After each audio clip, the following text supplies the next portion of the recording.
My name is Brooke Burling. I live at 81 Marianne Drive. I just wanted to, I'm probably going to, unfortunately I apologize for getting here late, so if I'm echoing something that's already been stated, my apologies for that. But I thought I'd convey something anecdotally that happened to me recently that really illustrates one of the big problems with our town.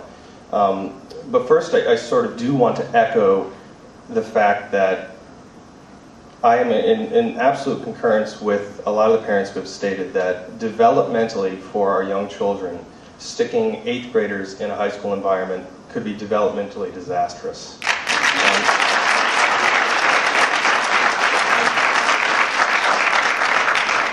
And I also want this board to recognize that when Dr. Palmer and our education folks outlined a plan that would entail closing a school, it was based on certain criteria of whether they had money or not to keep it open. So there's an issue that this is within your power to help us support our children that we need.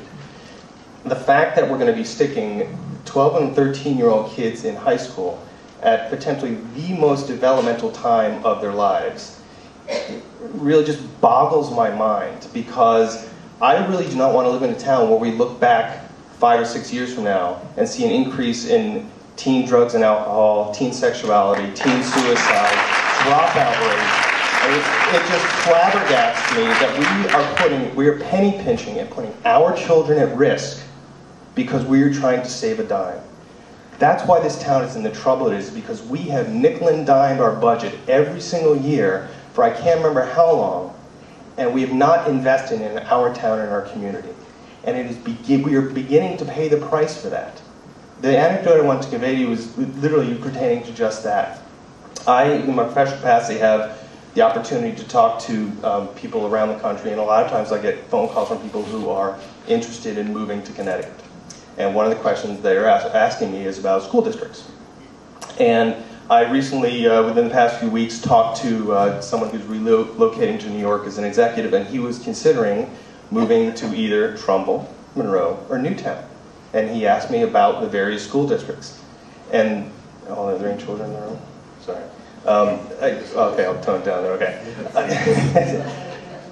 When I told him what we were considering in Monroe, he said, no way in hell am I moving my 3 kids to this town. And while this may be one family, we just realized that the income tax that our town just sacrificed, the sales revenue on a house that's going to be now sitting vacant still in Monroe, and you wonder why we have declining enrollment in our schools? Because we are not investing in our community.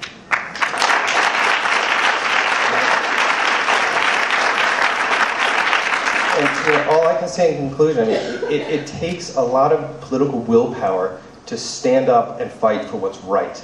And there's a reason we have to spend money to fix things in this town that we haven't been spending for years.